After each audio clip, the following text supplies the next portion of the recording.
Okay, we're going a little footloose today and starting 30 seconds early. I know you guys will forgive me for that. Welcome to the Tuesday Live. I'm on with Spags Unfiltered and John Willis from Special Operations Equipment. I am Nicole Sauce from Living Free in Tennessee. And let's start with you, Bobby. Like, what's going on? What's Spags Unfiltered? Why did you decide to come on this live stream with John Willis and me? I'm Bobby Spags from Spags Unfiltered and the Midwest Preparedness Project. I decided to come on this show because I like you and I like John. You're great people. I've got to meet you all several times. And, well, let's just spread the message of self-reliance, self-sufficiency, and F the system. That's it in a nutshell. John, what's going on in the SOE compound this week? Anything exciting? No, just always the same. I mean, the foundation's always the same. Just work, right? Work. Yeah. Well, Bobby, you've been on here with us live before, I think. Yep, twice. Yep. It's been a while. So Yep, how's always the before event the prep festivals. going for the Midwest Preparedness Project Festival? Oh my gosh, I've almost got all the work done. I have a couple more good. graphics I have to make and a few more things I've got to secure. But for the most part, the work is wrapping up. We're just now anxiously biting our fingernails in anticipation of the week. For those who haven't figured it out yet, Nicole Sauce is going to be my premier speaker on Friday night at the Midwest Preparedness Project. So she's going to get to come out and hang out in Kansas with us for the first time. Someday when John retires at the age of 116, I might get him to actually make a trip somewhere outside of his little kingdom he's built when he's not so busy. But yeah, the work's going well. I got a full lineup of folks who are going to be coming and speaking at this one. We're doing some new stuff this year. We have the Freedom Panel this year that you're going to be on as well. Tag's going to come on there with all the other speakers and basically do a 1 hour back and forth with the crowd live, fielding questions, that sort of stuff. So I think it's going to be a really good time. And I can't wait to see, because I know you organize your festival different than ours. I can't wait to see how that is and to just meet some of your folks in person who haven't come down to Camden yet. I told somebody the only time I would ever say yes to a speaking engagement on the day you asked me to come, which is the weekend before SelfReliance Festival. yeah, What could possibly go wrong with that? nothing Is at all. you guys, because I love you so much. So yeah, I'm going to actually shoot out of there on Saturday so I can be back in Camden getting ready for SRFF right after that. But then of course you have to come, you get to come down right after your festival when you're not exhausted at all to SRF and have a good time. Well, we're going right to yours. Then right after that, we're going to Jason Sparks with Kentucky Sustainable Living. So it's going to be a busy month. Yep. You're doing the Great American Preparedness Tour all by yourself. That's right. I will be the first one to complete it. Okay. So before we turned on today, we were kind of talking about people's fears of shutdowns and those sorts of things. And we were talking about the sort of the banking stuff that we talked about last week with John Willis and how some of this command and control world seems to be ramping up again right now. What advice would you give to people who are like, and about opting out or just not participating? Like, how would you tell them to go about that if they can't quite wrap their head around saying no? I mean, for me, it's just like, no, seems like a pretty easy thing, but sometimes it doesn't feel easy to people. It's not for most people because they've grown up comfortable for so long. You know, how old are these people when they're finally figuring out they need to walk away? If they're in their 30s or older, they have decades worth of unprogramming to do. But if I could offer one bit, it's literally one of the easiest things you could do. It's not as hard as people think. It's very easy to start walking away, even if you've got to do it in baby steps. The fear is an illusion, and it's the illusion that they've programmed into you from your first 12 years in government education camps called public schools. If you were unfortunate to go to college and you have 2, 4, 6, 8, 10, 12 years, that's more government programming. You watch your government news channels, you listen to your government public broadcasting channel, all of it, right? And hell, let's even face it, 90% of the churches in this country today are government centers as well. They're all statist institutions that talk more about voting than they do about faith. And so when you're inundated with that all your life and it's just government this, pull this lever, fill this bubble, it seems daunting. But just allow yourself just to get very angry. One time, man, just allow yourself to get pissed off. And when you're pissed off, you'll be in more of a state of mind where you're like, you know what? It's time. It's effing time. Let's do it. And then start taking your baby steps. If you can take big steps, great. But how much time we have left until it's terribly important to be divorced from the system, I'll leave that to you guys to figure out on your own. But the fact is you can do it. It's not hard. I think one of my favorite quotes from Jack Spirko was answering a question, when is the right time to fight back? And he said, if you're asking yourself that question, it's probably not the right time to actually violently fight back. Yep. When it's time, you'll know. There will not be a question, right? And I think, you know, people get mad and their first thing is go storm the Capitol. Well, what if you just go on with your life as you want it to be and don't care what they think? Like, what does that look like? Do things get in the way? Like John knows things get in the way when his PayPal account gets frozen because he's selling too much product. Like that's a thing now. I think that's despicable. It is. I think we have to be willing to accept that the problems we will engage in or that we will have thrown at us right away, as hard as they're going to be to deal with, are still first world problems. And if you look at it from that, 3,000 foot view, and you don't wallow in the woe is me, and you just attack everything head on as it comes to you, and you don't allow yourself a moment to stop, and because you don't want to lose the momentum, right? This is going to be a forward battle once you start it, and it doesn't end. It doesn't let up. But understanding that at the end of the day, I still can walk to my refrigerator and grab a cold beer means that no matter how bad they throw things at me, it's not really as bad as they want me to think it is. And you start to trivialize them in your mind, and you start to see a very small view of them, realizing, shit, that's the best you've got. If they were to come after my bank accounts tomorrow, it would suck and I would be fine. I don't need them.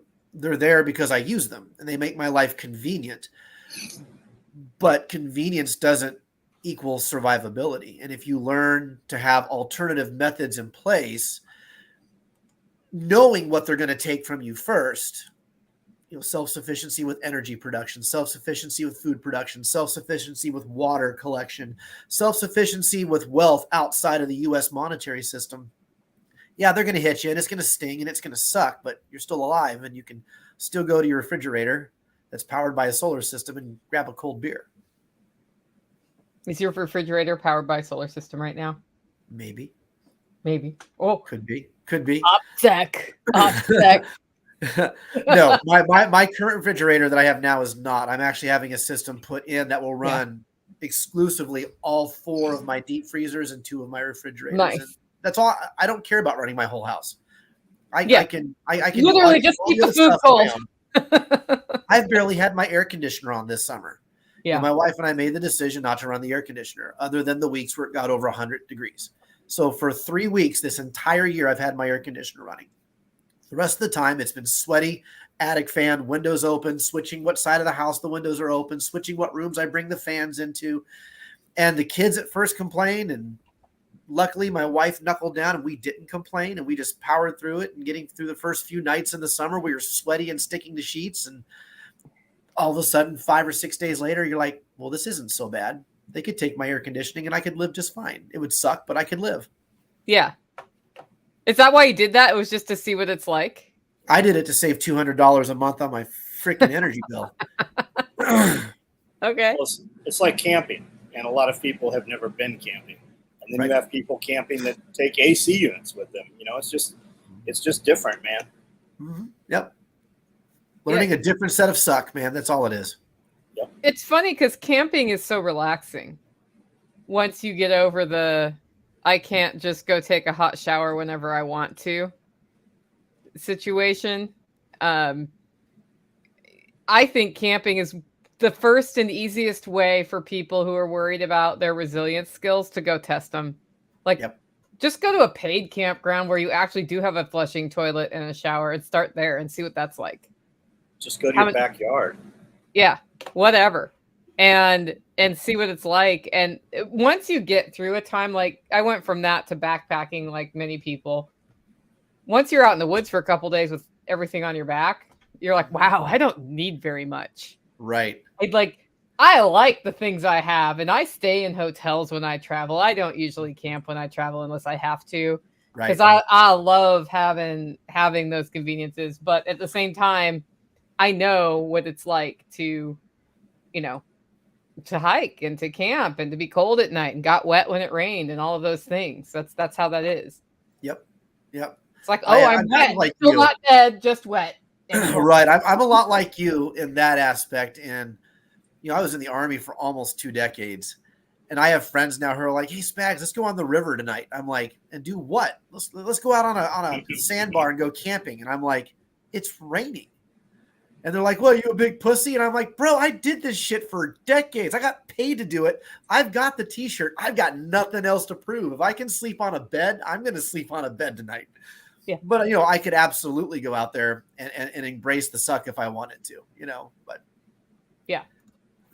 I don't know. Every so often I do want to just backpack so I don't see people. So then you have to choose where you backpack very carefully. But that's an introvert thing and not so much a embrace the suck thing. Yeah. So yeah. Hey guys, in the live stream, if you got questions for us, put a couple words in all caps, because we'll keep talking about whatever the heck we want to talk about. But if you want to hear something from any of us, let us know. So Spags, when we talked about doing this episode, what were some things that came to mind that you're like, I really want to talk to people about this because this is what I've seen going on in the last few weeks? How quickly do you want to get canceled on YouTube? That's the real question. John, do you care? I don't have a strike. He has one right now. So I've got a strike too. He's got a strike to spare right now. I made a video recently. It's the first video I've made in months. And I used Cloak and Dagger, verbiage just because of the sake of using Cloak and Dagger. But I pretty much made the case that Act 2 of the sequel to the movie's coming out. Yeah. And the sequel is going to have potentially much better production quality than the original movie did. I think people can feel what I'm laying down there. And, some of the special clothing items, the limited edition stuff that people were wearing for the first movie, they're going to want you to wear it again. And the same snacks you got at the shitty snack bar that, they're going to want to do all those snacks. I didn't get any of those snacks either. I didn't buy the commemorative t-shirt. You didn't get your free pizza. Oh man. It's all coming back, and now they're going to try to revamp it. Of course, it's an election cycle. Why wouldn't they? And I think that this time fewer people are going to go along with it off the bat than what happened last time. I think fewer people are going to go see this movie. People are like, the sequel's going to suck. And because of that, we're going to see the producers of the movie double down, and things potentially could get very worse here this time around, simply because of the fact that they don't have that element of, oh shit, and they're not going to be able to scare people. The horror movie effect's already over, right? So now that they're making a shitty sequel, I don't know. I don't put it past the producers of this film to absolutely try to ratchet up how they implement showing this movie to the sequel. So apparently no is a complete sentence needs to be a t-shirt, John, because everybody keeps saying it. Yeah, we've done several videos on that. Yep. Yeah. Oh, that's why everybody's saying it, because you've been doing this. Yeah, I've missed. No, I don't think so. I think that that is out there. I think people realize that. I don't think it has anything to do with us. I saw Trump Jr. put up the cat in the hat. We will not wear the mask. We will not, the whole thing. And a bunch of guys tagged it in there and said, hey, SOE did that shirt last time. So there's a bunch of traffic and stuff coming from that too. Yeah, it's out there. People that we know, we put a mask on a few times to go a few places, but we didn't really wear that mask. And even now, there's a lot of videos of people like, oh my God, are you getting over something? Like, why are you wearing that, right? They did all that shit to us last time and got in your face. Like, just be prepared for it. Have a plan. Realize if some stuff, like, why do most people get in trouble when they defend themselves? It's usually because they are the ones that report that situation. Have a plan. Have a Faraday bag with you. If you get caught up in some shit, Have a plan to get out of that. And you typically know if we're going to have protests and freeway lockdowns and bullshit, your ways and your map software shows you where that shit is. Go skirt around it. Don't be in the middle of it. It's coming. Just be prepared for it. We know what it looks like. We know what we spent a ton of money on last time that we didn't use, just like going backpacking. How many guys have, 45, 50 pounds in their bag, but you're out for 3 days, and then the next time you go out, you got 15 pounds in your bag because you didn't use none of that shit. So just have a plan and just take it as it comes. I mean, do what you can do. Have that conversation too. Like if they turn off your bank account right now, like where is your money at, right? I have $100,000. Do you have $100,000? Like, do you have it? Can you get it? If the power went out or they just simply took it away, right? People that are not towing the line, especially like you hear a bunch of people like nonprofit. Do you think they won't come in and shut your shit down when you say some stuff they don't like?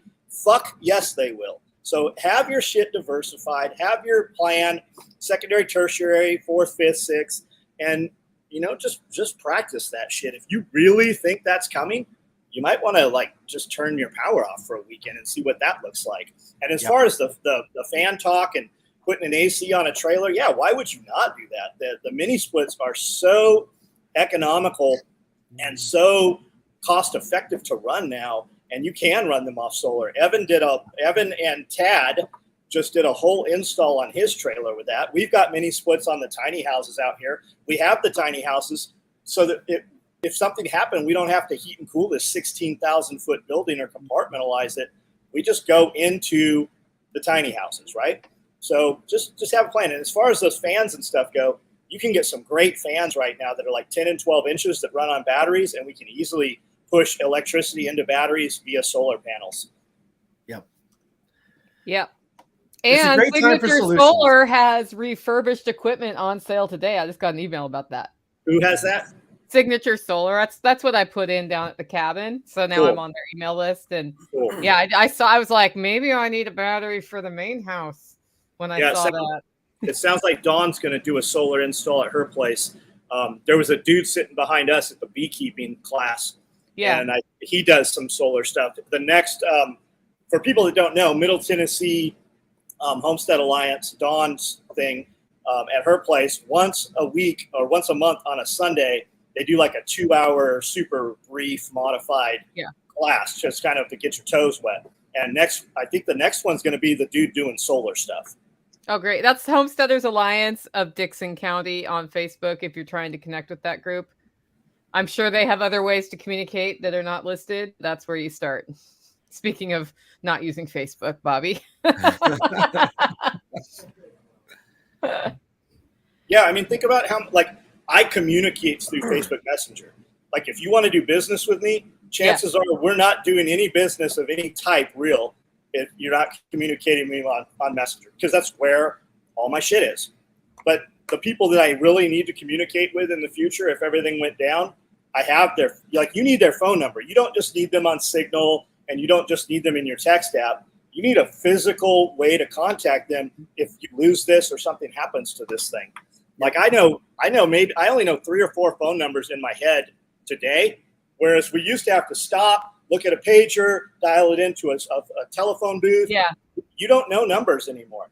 Nope. Yeah, I literally know one phone number by heart, and it's the person I would call if I was arrested, because even if I leave a message on his phone, he knows how to do all the rest of the steps. Yep. And I'm going to change that because I started by disconnecting from GPS when I realized in 2020 how reliant I'd become to GPS to get me anywhere. So now I use maps again. And then the next thing is contact information for key people. Yep. And that's, I think it goes beyond the phone number. You have to have another way to reach them. Address is next. Yep. Knowing how to get there, knowing alternative ways. Like I can get to your place, John, like 5 different ways. Correct. Yep. Jules, you're absolutely right. You're lucky that you haven't had to deal with Facebook in 3 years. With that said, I make a lot of money because of Facebook. And I think that not you specifically, but people are very naive to think, oh, I don't use Facebook. I've got a website. Well, let me tell you, your website people will shut you the fuck down too. They will pull shit off your website without telling you. Like, it is constricting your ability to do things in that world. And you're like, well, I'll just make my own app or whatever. That's fine. What happens when Apple won't install it on the phone? Right. And just because they approve you for the Apple and Google app stores right away doesn't mean they won't take it down. Yep. We saw that too. We saw that 3 years ago too. They will erase you in every feasible way. Yep. Turn off all your shit. Like, even Mike Glover, when they pulled down all his social media, they pulled his mother's bakery down at the same time over the American contingency stuff. And like FBI, they came to him, talked to, some dudes will show up and they will make their threats. Yep. And you got to be ready for that, man. That's the thing is, what does your life look like without all that stuff? Yep. Like, especially if you owe mortgages and you owe bills and you owe payroll, to have all your media footprint shut down, you're out of business. Like, you're done at that point. You might get it back, but if you got 30 employees that you're paying, you're not paying those employees. Yeah. And if you owe on your mortgage and can't make the payment, 6 months later, you're losing your house. And they could accelerate that too, depending on who leans on them. Mm-hmm. Yeah.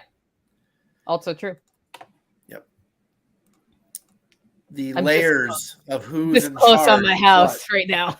It just gets worse and worse, man. There is no way. Yeah, if you listen to, they just went after a president, right? Okay, like him, hate him, whatever. The fact is, it happened. Tim Pool is concerned that they're going to start going after large social media influencers for things that they've said in the past. Not far-fetched, not unfathomable. That means we're, Nicole, Bobby, me, probably I have a bigger presence. When I get hit, you guys better it's coming, man. We're only you're 2 years downstream from that. Yep. 100%. Yep. 100%. Well, and that's why investing in some of the alternative communications networks like Noster, which is that decentralized system, they basically can't shut you down there, or freesteading, getting out there as best you can is great. They can shut freesteading down though if they hit your servers, can't they, Bobby? Yep. Sure. And it's on the app store. It's on the Google App Store. It's on the Apple Store. So yeah, they absolutely could take it down. Look, there is this illusion that you have any privacy on anything electronic. You don't. You never have. Most people don't realize, but all U.S. servers for internet are run through. Everything is run through SIPRNet, and SIPRNet is the DoD's internet. The internet was created initially by the Department of Defense. No, Al Gore did it. Yeah, right. Al Gore did it. Algor, yeah. Algor. Yeah, I mean, algorithm. DoD has filtration through every single major server in the country. If they want to turn the internet off or ratchet, we watched them do it during the Arab Spring in Egypt. We watched them do it, and that wasn't even our government. Although I'm sure the CIA and the Mossad had a hand in that one.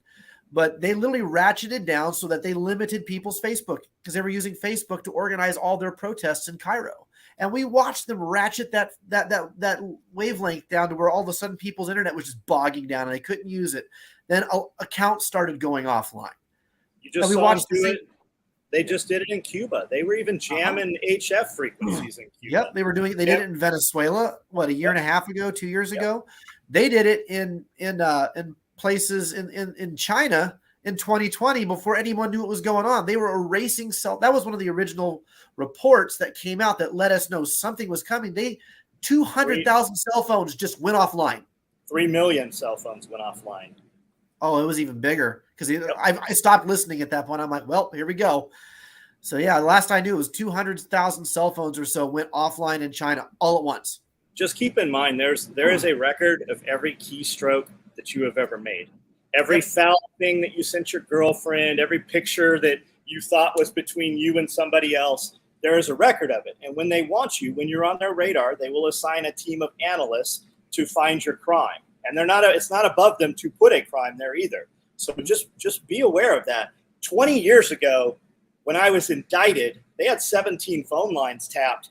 And the things that they were asking about were complete jokes. Like, we were joking amongst ourselves. And that's what that was the first thing they asked people about. Like, they know, man. Yep. And even the things you type out and then backspace, that's all recorded. All of it's recorded. Every keystroke. So just operate in that manner for the rest of your life now. You have to. And it's never going to get walked back. We will never go. We're either going to go so far back, none of this exists at all, or we're going to get to a point where no matter what system is put in place, they will always have that power. There is no walking that back. There's no putting that back in Pandora's box.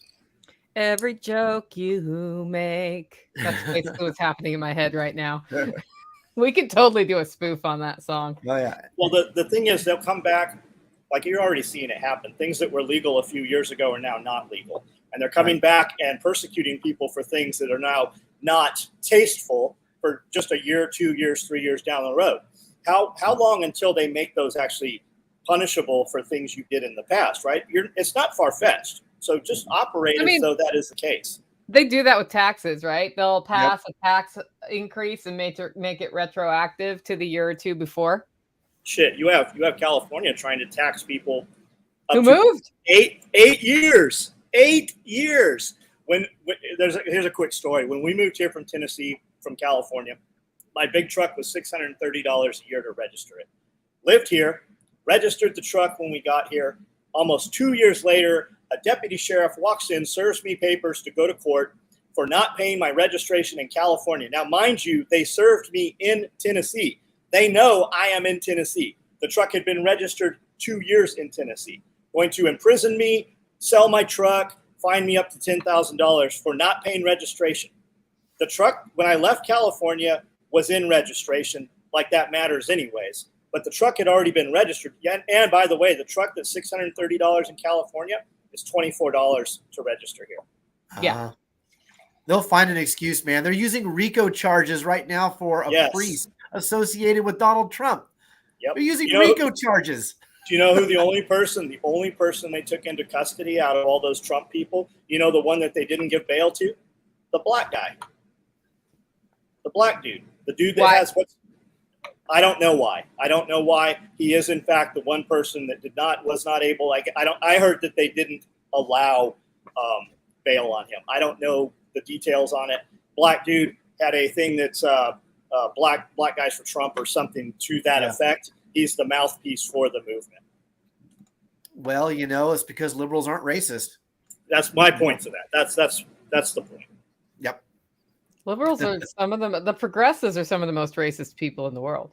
Oh yeah. They like to say it's all about acceptance, but then you look at how they evaluate everybody by their color, by their sexual preferences or choices, by all of that. Everybody's a category. Josh People don't realize it's the same thing all over again. Back in the 60s, you said colored people, and that was a racial slur. But today it's acceptable to say people of color. And in my head, I'm like, what's the fucking difference? Right. Brothers, black dudes. Like, I've never been called racist by a black person. I've only been called racist by white people. By other white people. Yeah. Josh says we're still paying taxes on horse and buggy. I said that a lot. He and I had tons of conversations about that. I got that from Spearco had a show, the guys from Texas, Walking from Texas Exit. He went over all these taxes that you pay in Texas for things that are no longer even in existence. And that was one of them. He said in Texas, the average U.S. citizen, by the time they spend their dollar, they've been taxed 65%. Yep. Yeah. Well, then add in the hidden tax of inflation, and wow, then you really start to see how bad it really is. Yep. Yeah, your money is not worth anything. Which is why they want to switch to CBDC, right? So that when you pay your nephew $50 for mowing your grass, they get that tax. But I think the real deal is so you can just turn your shit off. Turn your shit off. Yep. Just like your meters. And they're going to get so many people to jump right onto that. I guarantee it. That's what Scully says. Yep. That's what Jeff says all the time. They don't have to go door to door and do gun confiscations. Nope. They're just going to turn your shit off. And they're going to look at you and say, all right, Mr. Willis, you have currently, let's say, $200 in this checking account. We will give you 4-to-1 to switch over to CBDC right now, and you will now have 800 purchasing units. And everyone's going to go, awesome, until the Snicker bar is 35 purchasing units. Not only that, in China, your digital bank currency, it actually only stays in your account. It actually just disappears. I don't know. Yeah, I don't know if it's 30 days or 90 days or what that was. I heard Australia woke up last week and most of their 4 largest banks have a $500 withdrawal limit. You have to do everything digital. You're only allowed to take out 500 of whatever their space credits or dollars, whatever Australia uses. Yep. And I just can't help but think of those idiots in California at the gun buybacks.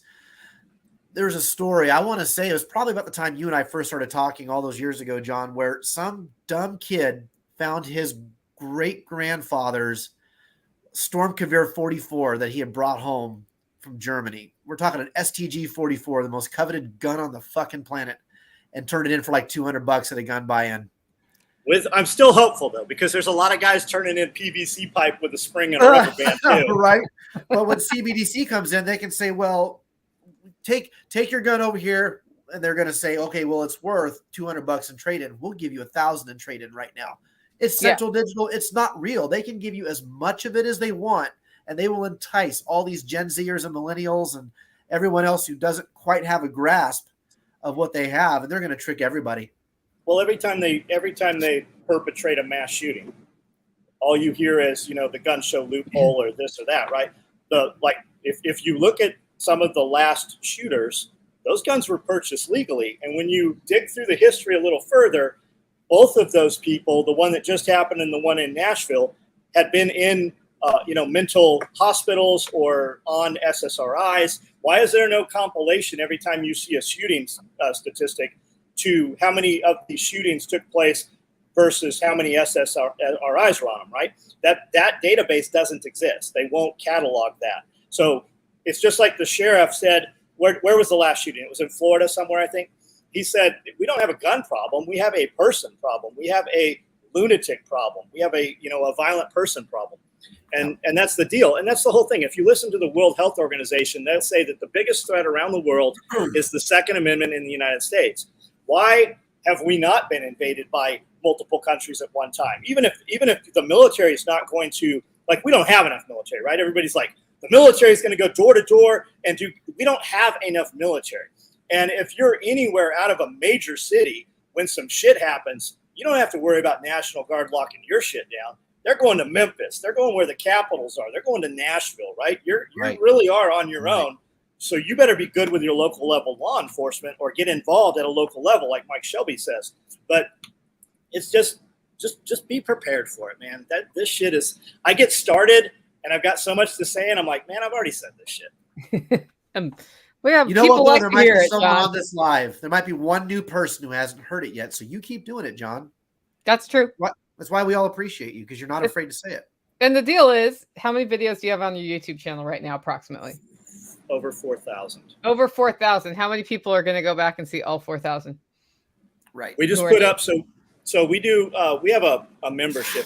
It's 3 levels, but the $10 membership, you get a lot of content. Probably 50% of the content we make weekly is behind that paywall.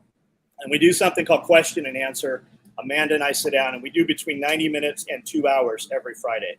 And we just pushed all that. We just released almost all of that. Well, we released 75% of it all on Saturday. It all went live. So there's a ton up there. And we have a lot of conversations there that we don't have front side. So then we do podcasts and stuff as well. So, but there are 4,000 real full-length videos on the YouTube for over the last 14 years. Yep. And it's worth to go back and spot watch some of those if you're new to the channel. I just went back and we watched our first breakfast video and did a reaction video to it. And It's cool, to see, the number one takeaway was, wow, that kitchen was really organized compared to this disaster now. But all the stuff we're still doing the same thing, just on a much larger scale. Yeah, I think that's, as a content creator, that can be a challenge, because we get into this and we're like, this is what we do. And people learn from that. From my perspective, it's a lot of food preservation and pantry organization and all of these things. And I think, how many times have I talked about how to pickle beets? How many times? And yet I'll talk about pickling beets and people are like, mind blown. This is a great recipe. I love it when you talk about pickling beets or cooking squash. And I'm like, I guess I need to talk about that more. I just sort of do it all the time. So taking any pickling class from Nicole is worth it, just to get grandma's recipe for the beets. That's true. Yeah, John likes that recipe. I wonder how many jars he has left right now.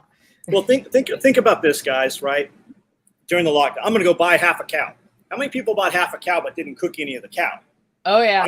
I'm guilty. I have 3-door commercial freezers. I think they're 10 feet wide. They're the same ones that are at Walmart.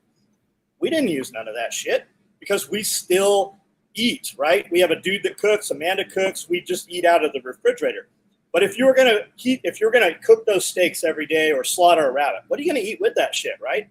Well, we can grow beets really easily. We grow peppers really well. We grow potatoes really well. So to have those, to just be able to go, you know what?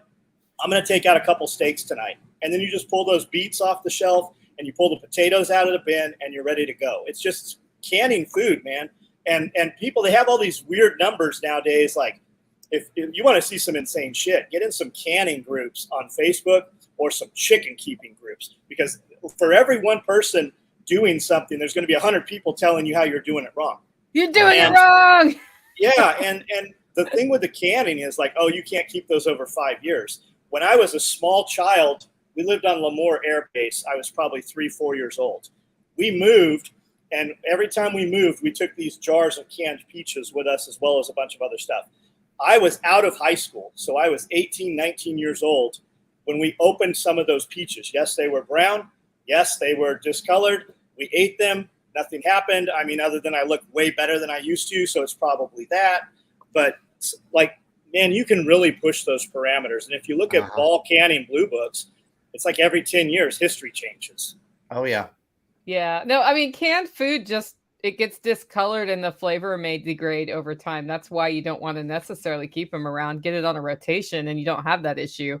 But when you think about it from a food safety standpoint, it is sealed in a jar. And unless the bacteria can penetrate glass, unless it smells like a dirty diaper, you're probably okay. Yeah, it's probably nothing has grown in there. I'll bet it wouldn't have grown in there anyway.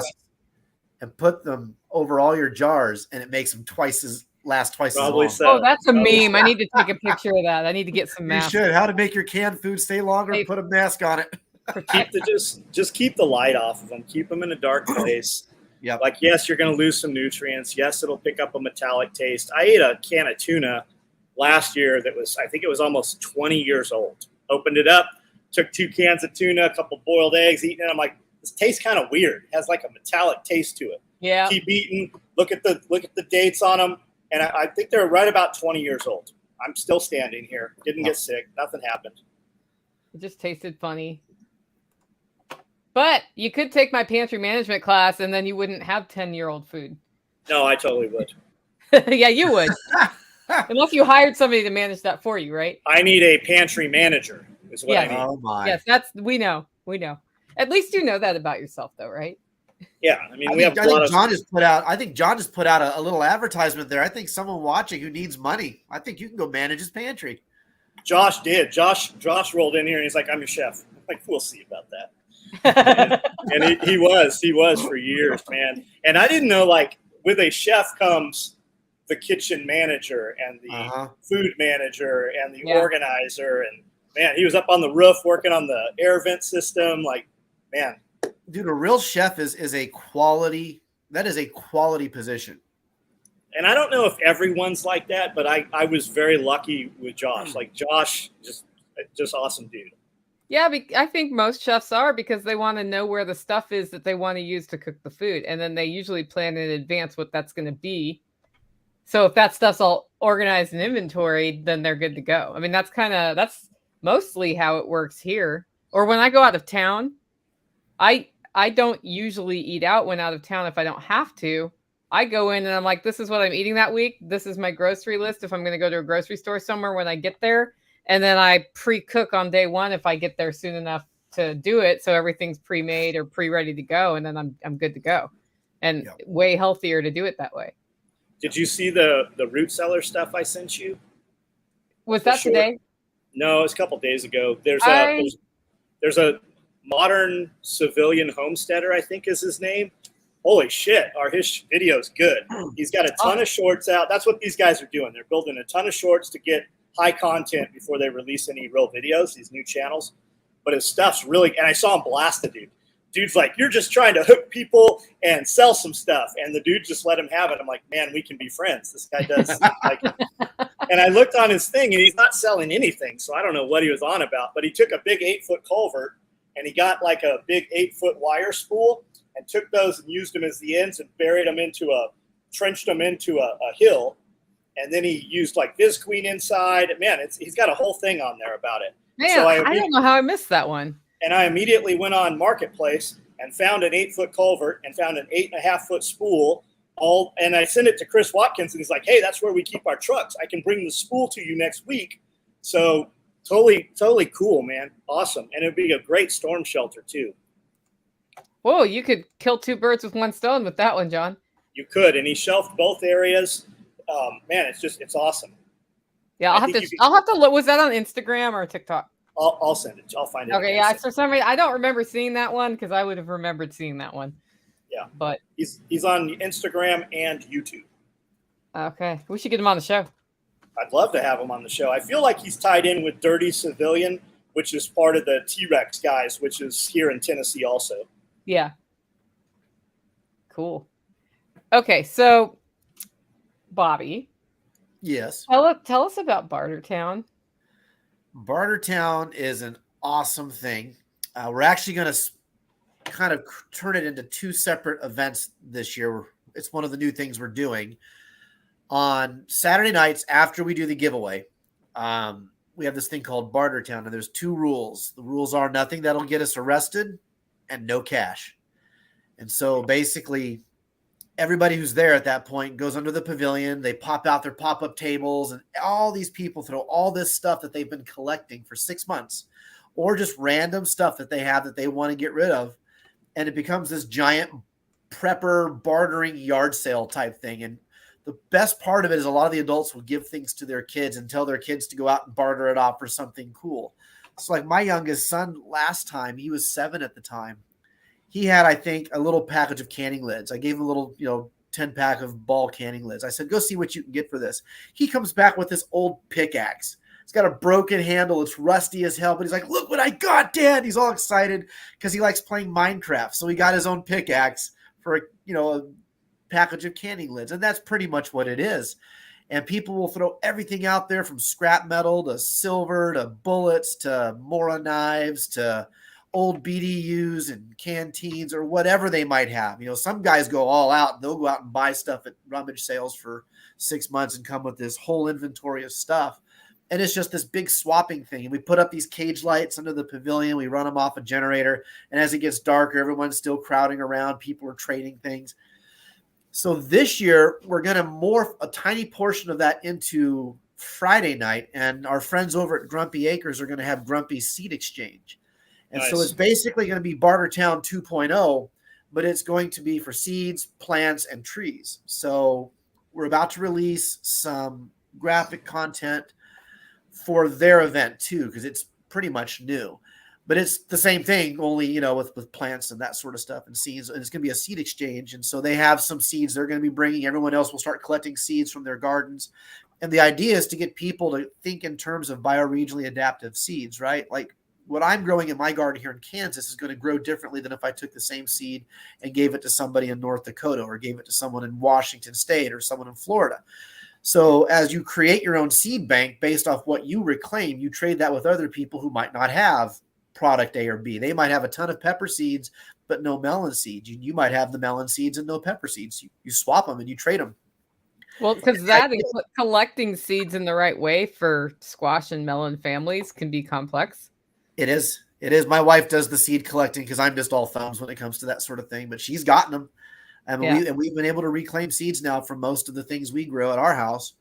But yeah, it's gonna be fun. I think you'll enjoy it. You'll be able to see the Friday night seed exchange portion, and then in the coming years, now that we're gonna start spacing our stuff out a little bit more, we'll all be able to see the full effect of what each show is gonna have to offer. And I think you're really gonna like next year if you guys get to come out and participate in Barter Town. Oh, so how many people participate in Barter Town? Sorry, John. By the end of the night, it's Saturday. I would say that last year we probably had 150 people still doing it. It's cool. That's pretty cool. Yep. It's only going to grow. It gets your feet wet too. In all the cool prepper fiction books, there's always that Barter Town place, or there's the guy. I got a guy, right? The guy always knows where everything is. Like Right. when we moved here, we'd go into all the like locally owned hardware stores and they're like, "Can I help you?" I'm like, "Nope, just looking around."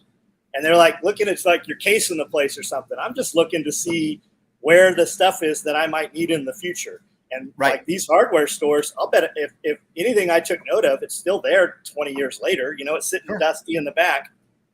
Yep, but you know it's there. So here's my question. I was talking to somebody at our, we did a Homesteaders Alliance meetup and Freedom Cell meetup at my house a couple weeks ago. And they're starting a barter farmers market sort of thing, or barters market at the farmers market in Cookeville. And the first meeting they had, the first thing that happened is somebody said, "Can I be the bank?" Like, and I think they were like, "We'll take silver, but not crypto and not cash. So no fiat." And then he's like, "Well, what if somebody wants to get a TV or let's just say zucchini, and the person with the zucchini doesn't want to trade onions? Like, how do you bridge that gap?" So how does that look from because like the next thing that happens is people realize money would actually be helpful to have a three-way trade, so to speak. Sure. What does that look like at your Barter Town? Like, how do you address that issue? We haven't really had that as a problem at Barter Town because when it was first started, the rule was made very clear: no cash. Okay. And so for all these years that they've been doing it, even before I was brought in to help run this thing, everyone was just used to this. Well, what's this worth? What's this worth? And it's actually a really healthy thing because so many people, when you ask them about how they plan to barter, in their mind, they think, well, this widget I spent $20 for, and you have this widget, you spent $15. So you're going to have to give me something more to make this even. Look, dude, when the bartering happens, the dollar is gone.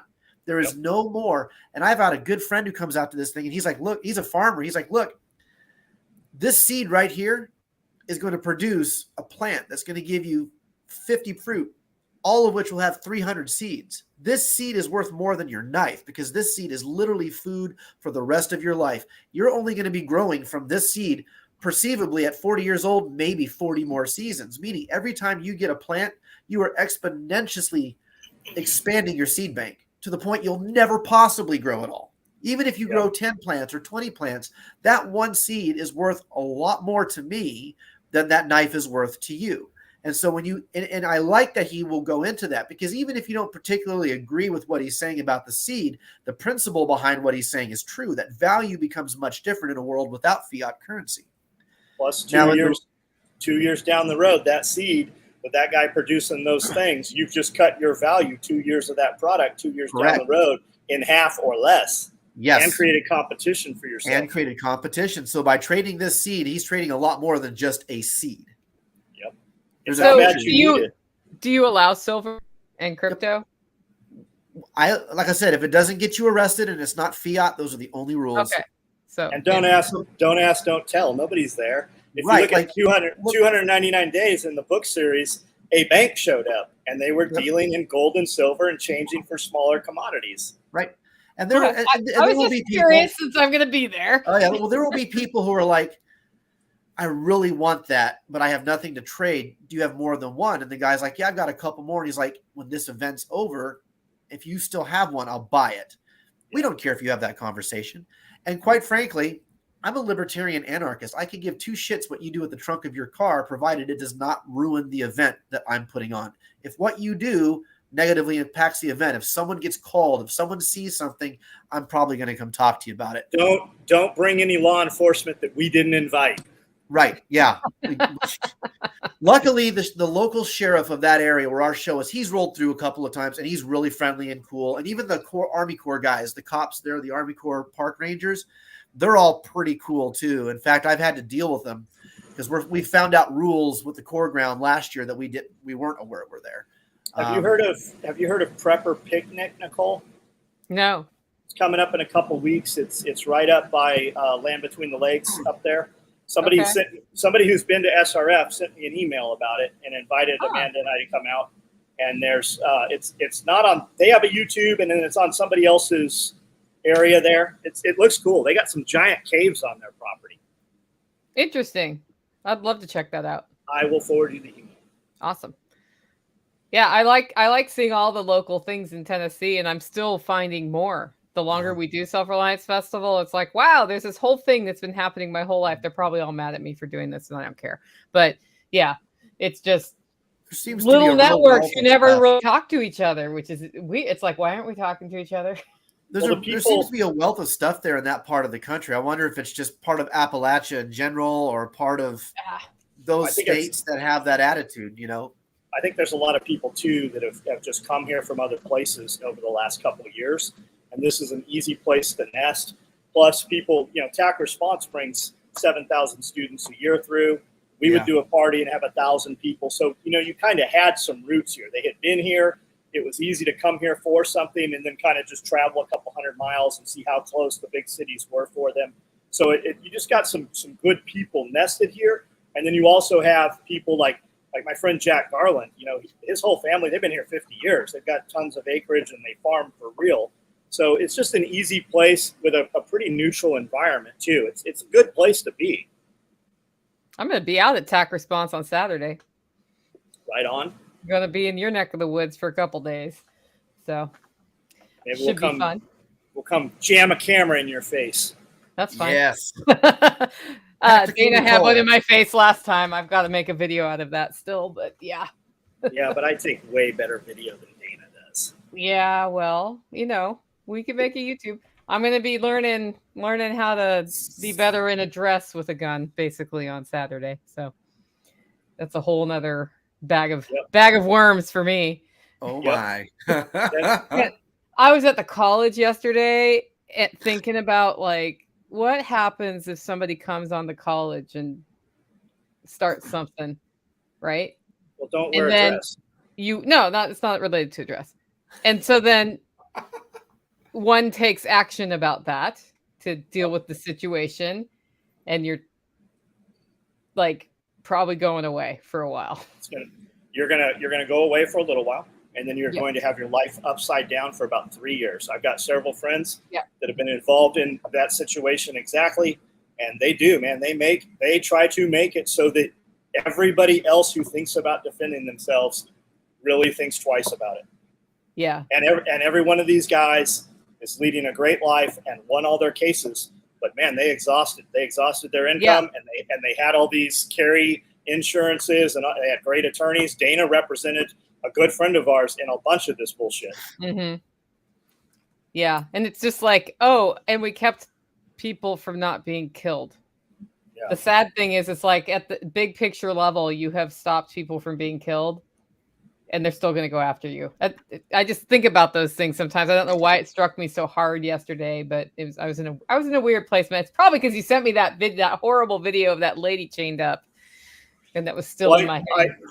I sent that to people because I wanted to have the conversation, right? When somebody comes back and they're like, what the actual, it's a girl, her hair has all been cut off, looks like chopped off with scissors, and she is chained by the neck, and the chain is around, looks like a pipe on a sink or something in a bathroom. And law enforcement gets there, neighbor heard her screaming, and he had her in an upstairs bathroom, and he had left. Cops get the ladder, and they rescue her. And several people are like, what the actual fuck? I go, I sent this to you because I want you to know that every day you have the potential to bump shoulders with somebody that's willing to do that to you. And the difference, why they chose her, he actually had a relationship with this girl in the past. But every day you can see videos of women and children being thrown into vans and such, right?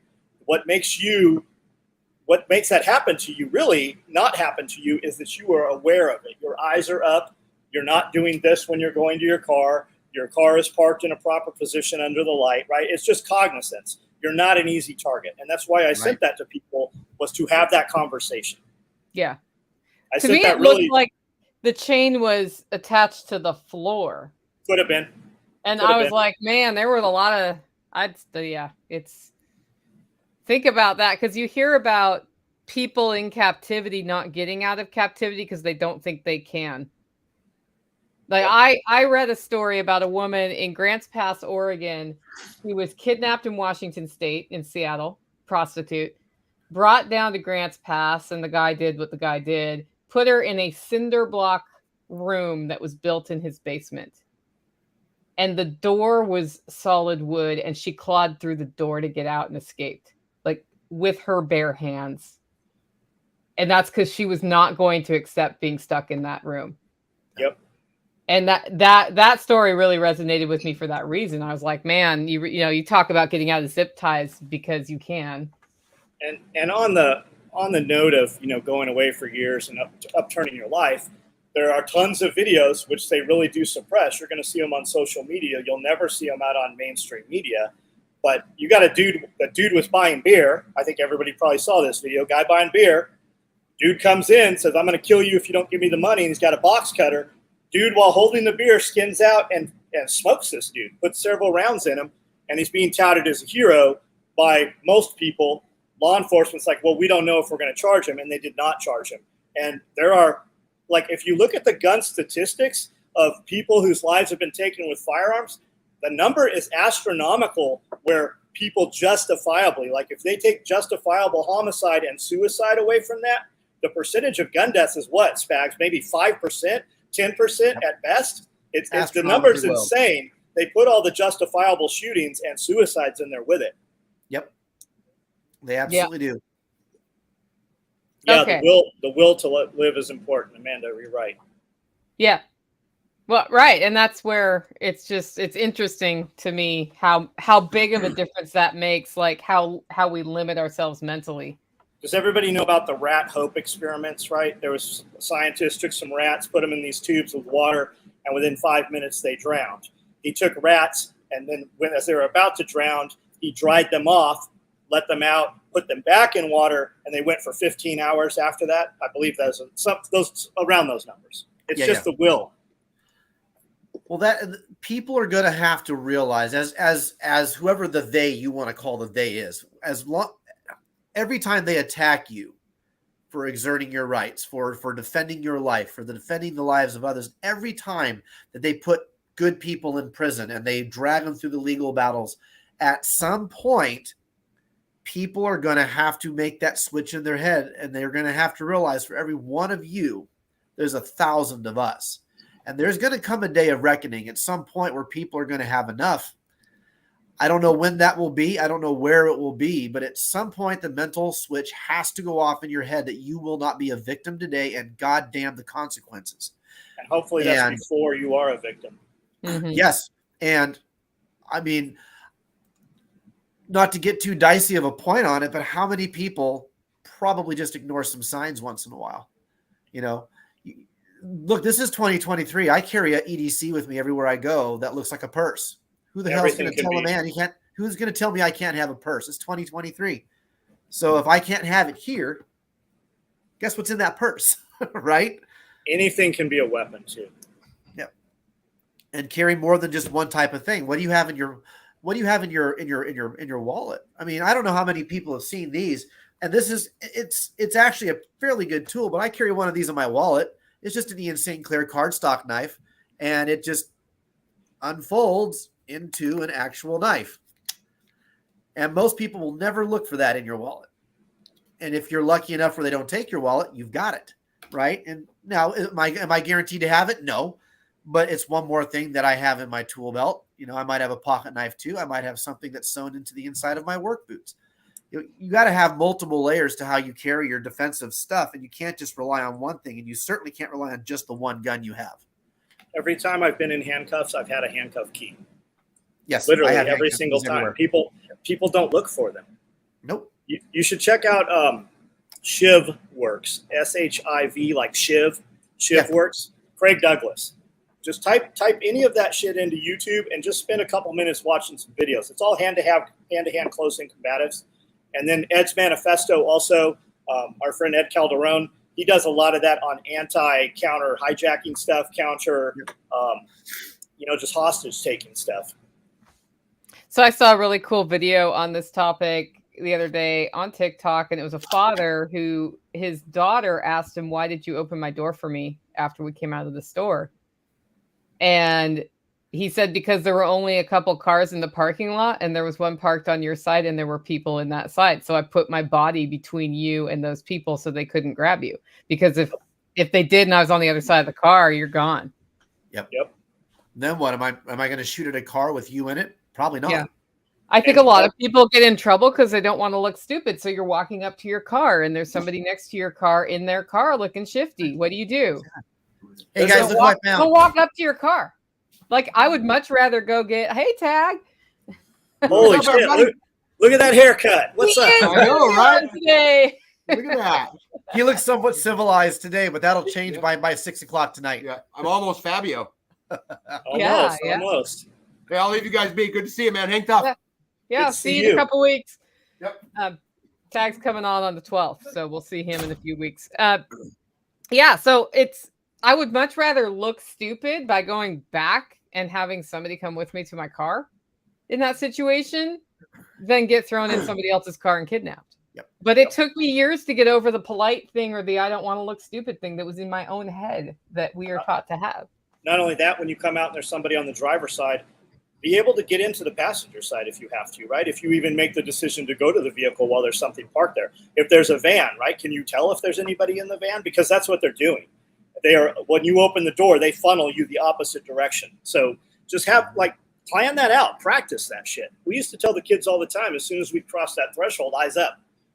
And what that meant was look around, right? Be prepared to fight, right? What are you going to do and who's fighting the ninjas? That's what we used to say, right? Yep. You get the kids, I'll fight the ninjas. You want to hear a funny story, and John's going to make fun of me for this because I know his feelings about video games. But I used to play Pokemon Go when it first came out. Okay? People walking off of piers. All the time. Now, I played it because my kids played it, and they're like, Dad, we want you to play this. So I played it with them. Well, as things would have it, I played it much longer than my kids did because I met another group of people, and we made a little club, and we had fun. I open carry every day with very few exceptions. And most of the people in the video gaming world, especially Pokemon Go, are far left. Like, people gave me the weird eye as I'm out there walking around the lake, and I have my phone down. I'm looking around, walking around, gun on my hip, extra magazines on the other side, everywhere I went. And it got to the point where all these liberals would play with me because I became known as the pistol-packing Pokemon Go player. And if they wanted to go into certain neighborhoods to achieve things in the game that they would never go into, they would go with me. And I would always put my phone away when walking with them, and I would just walk around and just keep an eye out. My head was always moving. I was always turning around. I never stood in one place for a long time. And they got to play the game. And later on, one of them asked me, goes, is your neck sore at the end of every night? And I'm like, no, why? He's like, I've never seen someone look around at the world as much as you do. And I said, that's because your face isn't a fucking phone all the time. Well, you play this too. Yeah, but was I playing it when you asked me to go with you into this shitty neighborhood? No. Why do you think that is? Yep. There were people using that as bait too. I know. Try to steal your cell phone, all sorts of stuff, man. Try to steal a lot more. You can't have anything nice without somebody trying to wreck it, man. It's America. There's times when we go places where we roll multiple vehicles, right? We've got multiple people, multiple vehicles. When we go off-roading for real, we take multiple vehicles in case we need a recovery vehicle if something happens. Same when we take the razors out for real, we take 2 minimum. And somebody's saying, beeping your keys. Yeah, it announces where your car is, but every key fob that will beep will also sound a panic alarm. So if we're concerned about it, set that damn panic alarm off. Whoever's there ain't staying around there very long. Not most, yeah. Most criminals are cowards. Let's face it, that's the myth of the fear, right? Is most criminals go for soft targets. Get super loud. If like your sixth sense, that's a real thing. Yeah. Most times, some seriously bad shit has happened. I felt that it was going to happen and ignored it. Yeah. No, the gut, that goes back to the embarrassment thing. The worst thing that happens if you listen to your gut is you did not interact with a person who was actually nice, even though they seemed off. Yeah, right. Get super loud. Probably don't know them, and it doesn't matter. Get super loud. The worst case, people are like, that dude's crazy. Stay the fuck away from that guy. Yep. Yeah. Yep.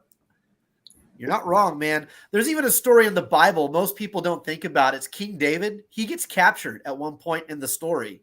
And the town that captures David, he starts pretending to be insane. He starts like foaming at the mouth. He doesn't comb his hair, and he like starts pounding on walls and shit, basically acting insane. And the leader of whatever the tribe was that captured him was like, this is the guy we've been going after. Turn him loose. He's fucking crazy. And they turned him loose. He's just a crazy person. Just for being a crazy guy. And he escaped that way. I mean, cool story if you think about it. Yeah. Yeah. Okay. Now for something completely different. How does one get rid of perilla, which is a weed in the mint family? If you don't know what it is, perilla blocks in pasture. The pigs ignored it and it took over. Now we wish to rotate goats through, but the concern is that it's toxic to ruminants. I do have an opinion on this, but I'm going to open it up to you guys first.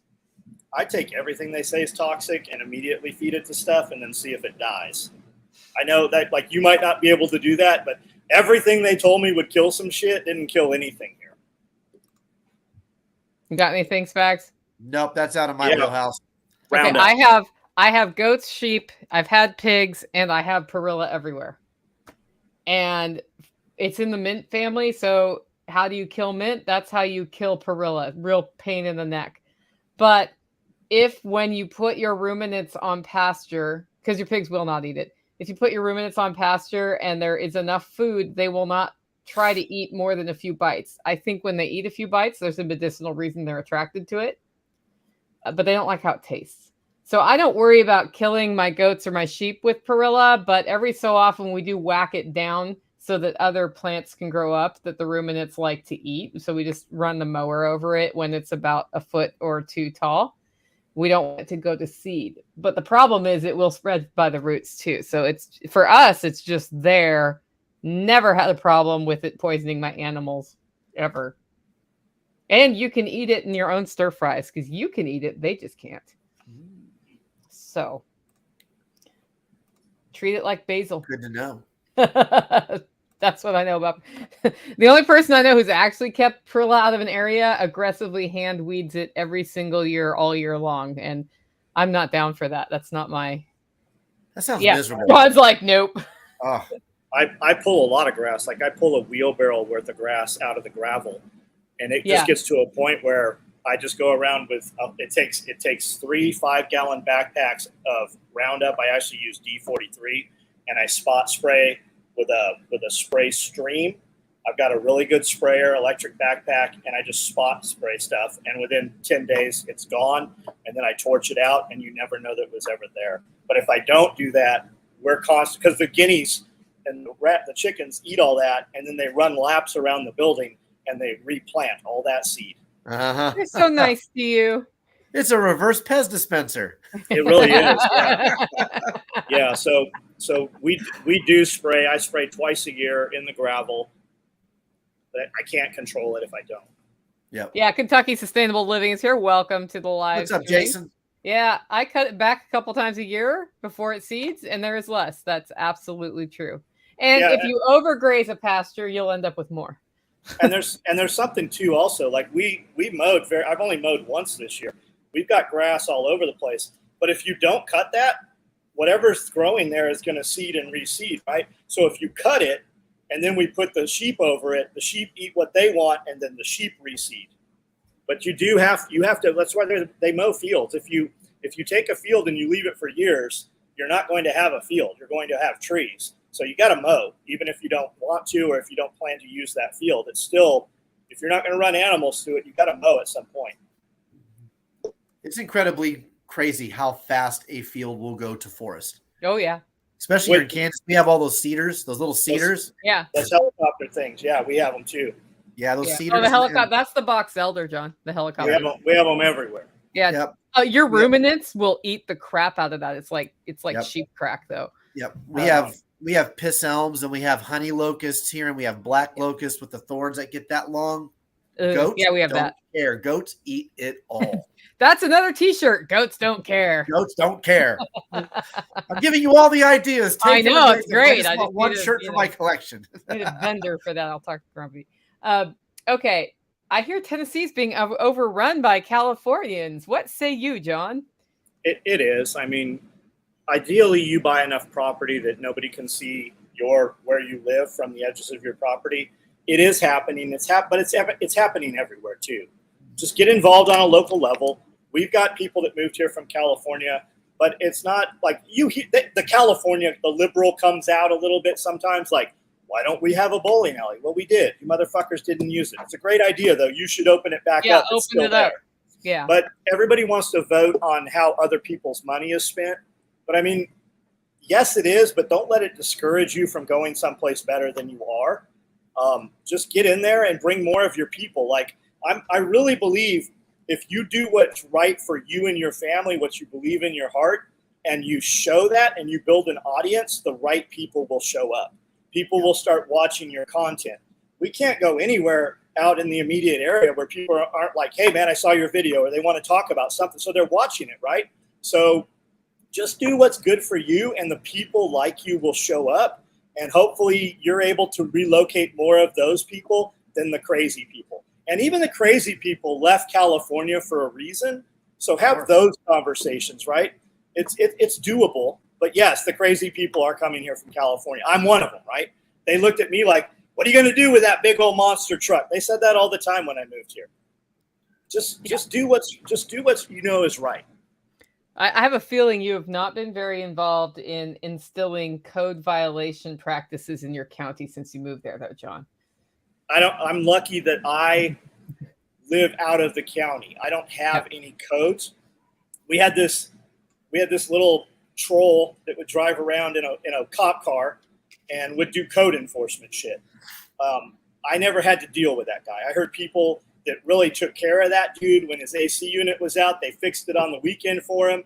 And then when they needed some shit done, it was always a fucking nightmare. He passed away a while ago. I don't know who we have for codes now, but it's only a matter of time until they try to annex us. So yeah, we are getting involved on local level. I'm getting involved and supporting people on surrounding counties that aren't even in our county, because sooner or later that bullshit's coming here. And now I know what a city council meeting looks like. Yeah. And the local level is the only way you probably can realistically influence anything. But that means some of us have to be willing to be elected, which most of us don't want to be, because it's miserable being and holding down an office.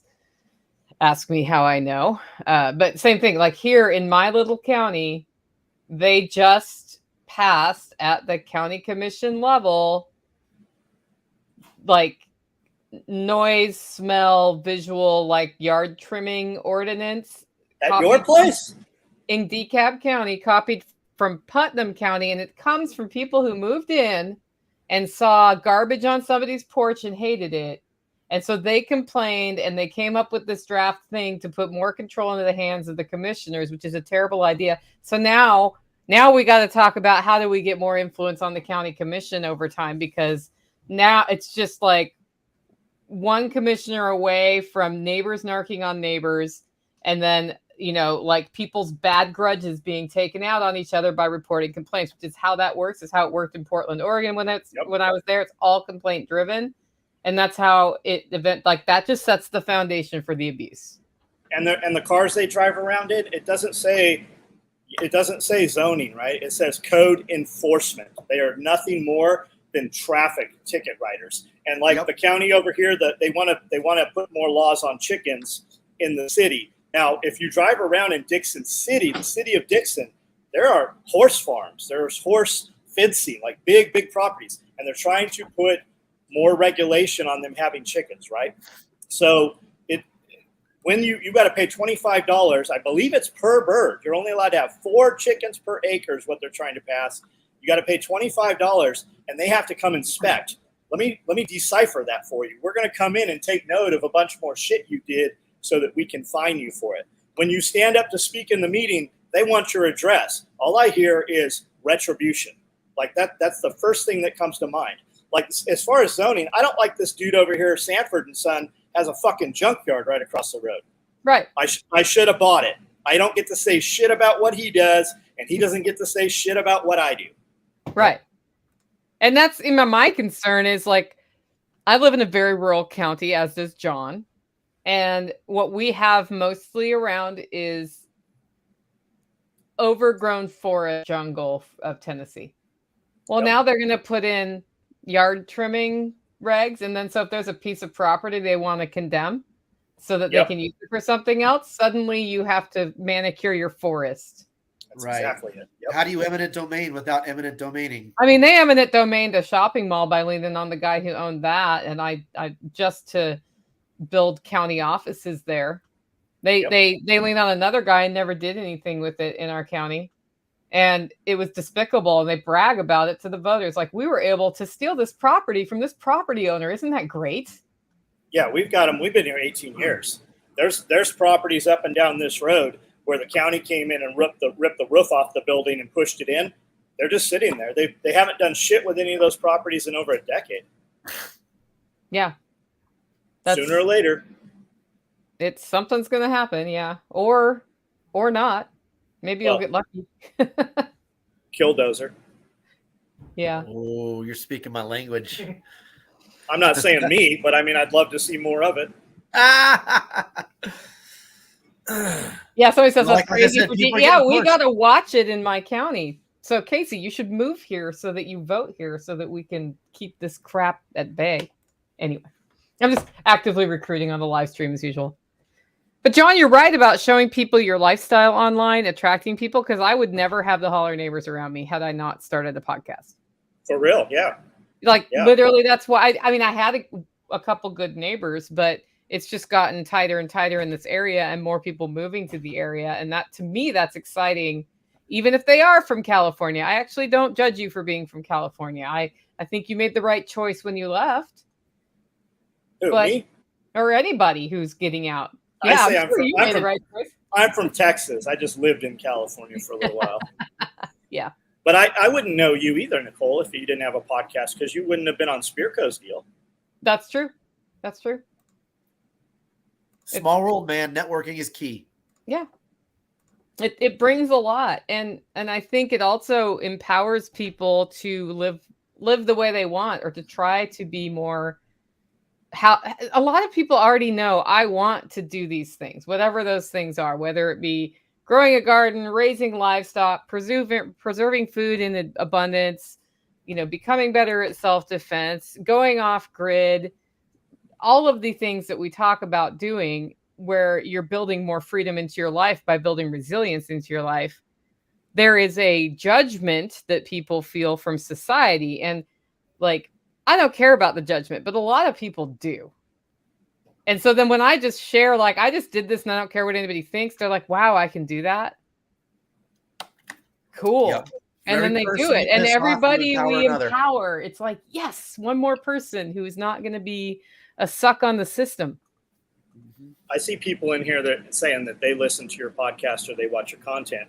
And I'm guilty of what I'm about to say too, because when I'm sewing, especially during the day, and I see you're live, I listen to what you're saying while you're live. But what I don't often do is like, hey, I'm here. What's up? Right.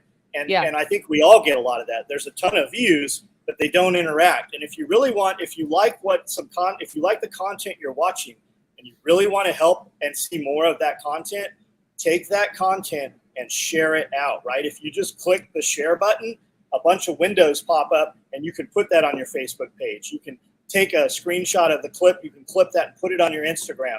Send it to a few friends in text or messenger. That helps content creators immensely. And like, there's so many times when I'll put on a live feed and we just don't have as many people on there. And when I'm like, yeah, I'm going to cut this short. There's nobody here. I'm going to go do something. I've been in the building 16 hours. I definitely have other shit to do. I get 20 emails like, hey, I was there. Well, make it known, right? Help us out. Ask a question. Then we know we're addressing what you want to know. Yesterday, John, when I went live, on my number counter, it showed 0 people for most of the live stream at 4 p.m. We went live at 9 o'clock last night on YouTube, and for the first 5 minutes, it showed 0.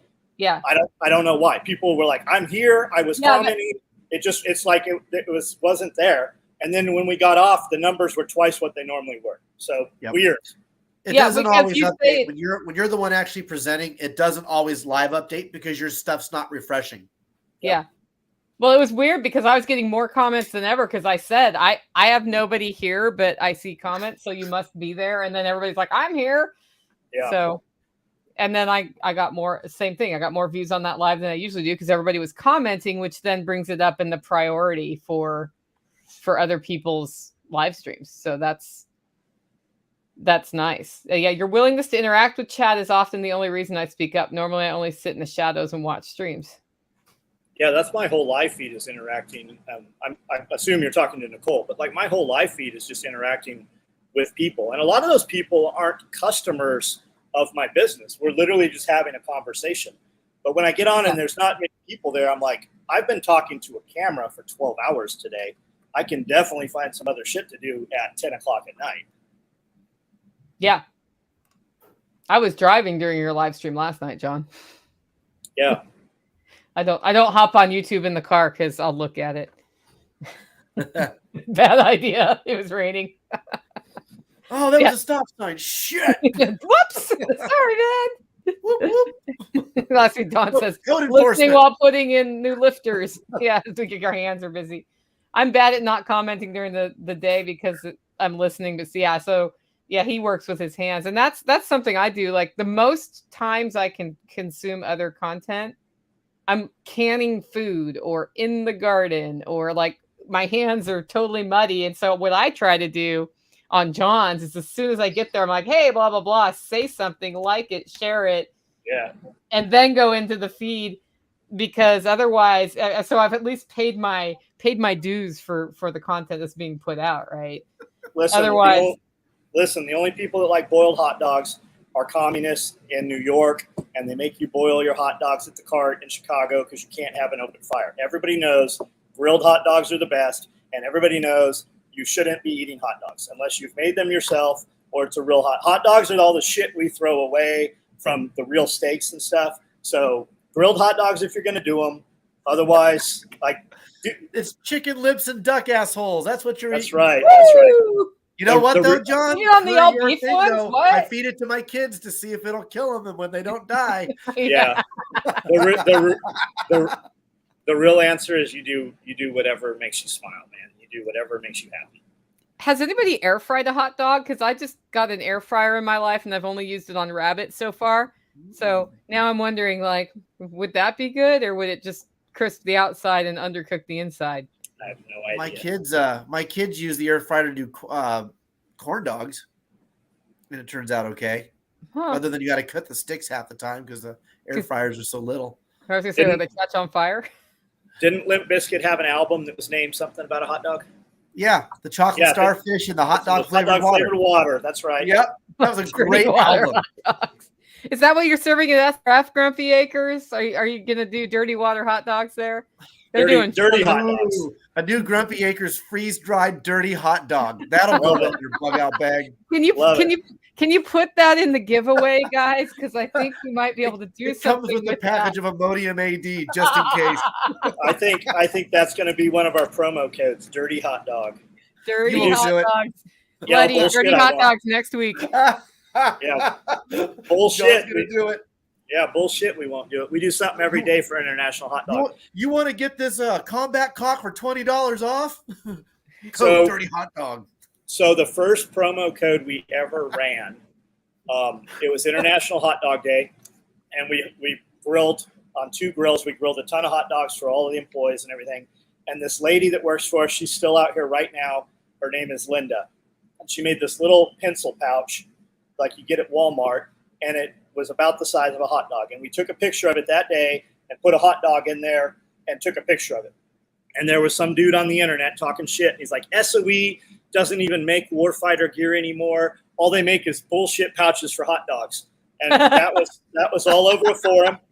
So I took this guy's, we made a video about him talking shit, and we talked some shit back. And we're like, okay, it's International Hot Dog Day. Here's the hot dog pouch. Anybody places an order over $55 gets a free hot dog pouch. We did like $50,000 on that Thursday, Friday, Saturday off of the first code we ever ran that was called Hot Dog. And that's when we built those hot dog pouches. Now, all the promo items we build, all the silly little stuff, it's all real shit. Like, it all has, like, you can organize all your pens and pencils. You can organize a ton of batteries in that thing. We actually build a product called the Tool Pod, which is the same thing the hot dog pouch was, and we build hundreds of them every month still. It's all real stuff. All of our promo items, every bit of it. John's codes get me in trouble, though, because like he said, he has 4,000 videos. So once in a while, one of his old videos pops up in my suggested list, and I don't look. And I'm like, holy cow, that's a skeleton combat cock. And it's like 5 years later, and I'm like commenting vividly trying to get one. And John will text me later. He goes, that was like a 5-year-old video, dude. And I'm like, damn it. So we had a lady working for us named Connie, and we had made a stencil for that skeleton combat cock. And the intention was just to figure out some way to roll it with a paint roller or something. So she was taking these home and doing them. Come to find out, she was blotting them all with a paint pen by hand. So when we went to do them the next year and she was no longer here with us, we couldn't duplicate it. That's why there's never been a skeleton combat cock that was as good as that first one. There was a lot of sweat and love and human effort that went into some of those, limited combat cocks that we made. For anybody who's like, what the hell is a combat cock? It's our modern day version of a Beanie Baby. We used to give one away free for Christmas. We did one with deer antlers. We did one that looked like a turkey for Thanksgiving. We did a jack-o'-lantern. But a lot of those were very, very involved with just human labor, a lot of human hands touching those things to make them that cool. Yeah. Yep. And if you want to buy one, come to SelfReliance Festival October 14th and 15th and go into the factory and buy a combat cock. John has them. Yeah, we still make them to this day. We've sold up. I don't know if we've done 1 million of them, but we've done hundreds of thousands of them. For anybody listening in who's in the comment section and not talking, if you have one of those skeleton ones, speaking of value, I may be willing to part with some silver for one of those bad boys. We see guys take those promo items and sell them for huge amounts of money on eBay and in some of the closed groups. We see product that I made 20 years ago go for 10 times what they paid for that stuff. There is really a cult following for some of that. Danny, it says, hey, John, Yeah, I was bringing that up next. Do you sell tabbed shoulder shirts? I don't even know what that is. What do you call those, like James Bond? I don't know what that is. Safari shirt. So that would be probably a no. With the little piece here when you No, roll your I sleeve up sell- the buttons. We sell T-shirts. We do one every week. We do 120 pieces, and it's very rare that we rerun a design. This one says, entitled to nothing, earn everything. And we got these last night at about 4 p.m. We got 120 shirts, and they will be in the text tonight. And I got that's this is last you are week. your own first responder. That was last week's, which is apropos. Yep, on the back it says, nobody's coming to save you. Nobody's coming to save you. Hey, A-Ray Pierre wants to know, wasn't it originally a pincushion on the combat cock? So we stole the idea. It originally was a pincushion from Sunset Magazine. They're little tiny things. We took them, made them bigger, called it a combat cock, and it was just kind of the mascot for 20 years. And it still is. It probably always will be, don't you think? Probably. Maybe. I mean, we're so busy building. We haven't been running combat cock promos because they're pretty labor intensive. Yeah. And guys are always like, you should make this thing. I'm like, that's a great idea. Let me know when you want to come here and start sewing, because all of my labor is taken up building what we build, and everything we build sells within a day or two of building it. Like we don't shop for new customers. New customers find us. And he does have sewing machines that are not running. I do. I have 52 sewing machines. I've never seen more than 20 run in this city or in this town. Yeah. Yes. 30-day reviews. It's a cock or a rooster. That's the pun with the combat cock. Okay. This is a big, important question. Beans or no beans, and why? I don't eat a lot of beans. I mean, I'll eat them if I'm having like carne asada or something and somebody hands me beans on the plate. I store a lot of beans. I assume that if the time ever comes where I'm eating rice, I might want some beans with them. Know how to cook your beans. Like when we moved here, we bought a bunch of beans, and I'm like, let's do beans tonight for dinner. So I left them soaking just in a pot on the counter, came home, boiled them up, kept testing them. I cooked whatever the package said. And I'm like, this is kind of crisp. These are about the texture of an apple. Well, let's eat them.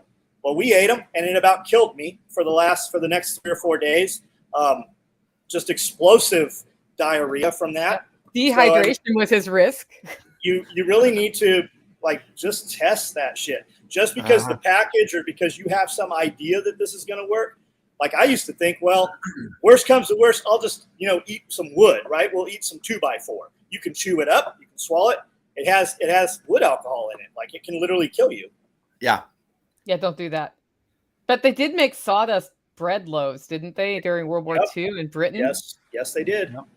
Interesting. If you guys want to see an awesome, I just need something wholesome sometimes, right? Something that's not going to fight or flight, right? I really need to get all this mowing done or work out on the property, but I need something to listen to. I listen to a lot of the survival podcasts because of that, because there's so many in line. But the series on the BBC put out a series called Wartime Farm, and they've got Tudor Farm. They've got like 10 different series, and there's 12 episodes in each of those. And it is amazing. You don't have to watch it. You can just listen to it in the background, and you will learn so much of what they did in these time periods. Yeah, I love those series. I might have to go back and listen to them again because I went through all of them in 2020. I don't know how I had so much viewing time in 2020. So my answer is no beans. And yes, I did understand it was in relation to chili, but just no beans ever. If I eat beans, I get as sick as John got off uncooked beans, only it's just my body's reaction to it. So I don't even I have a 5-gallon bucket of beans here, one at this point, but I don't store them because I'm like, even the refugee rations are not going out as beans here. Too dangerous. I'm not homeless anymore. I don't live under a bridge. I don't have to eat chili. I don't have to eat chicken. I don't have to eat any of that poor people food. So I'm never going to eat chili if given a choice. I know Neethy's like, listen, farmers, I know you get 12 steaks and you get 400 pounds of hamburger. The first thing I do is teach people to cook hamburger. I'm never eating hamburger. Like even when I was in prison, you get hamburgers and you get chicken and you get chili. I know somebody's typing like crazy. I will eat. You're gonna trigger someone on your chili. No, it's always beans, man. I put like 8 types of beans in my red chili and 2 types of beans in my white chili. And John, if you were to eat my white chili, you'd understand it's not pork food. It's delicious. I will try it when you come here and make it for me. Okay, I will come cook you some white chili. It's awesome. Yeah, I'll do peanut butter and jelly. So we'll do those. Yeah, my chili is thick though. Like I don't do it like soup, like a lot of people. Like I like to use mine as a dip for crackers. That's how I eat mine. Anytime I have, I'll use a spoon with a ladle with holes in it. Yep. Get all the the wetness out.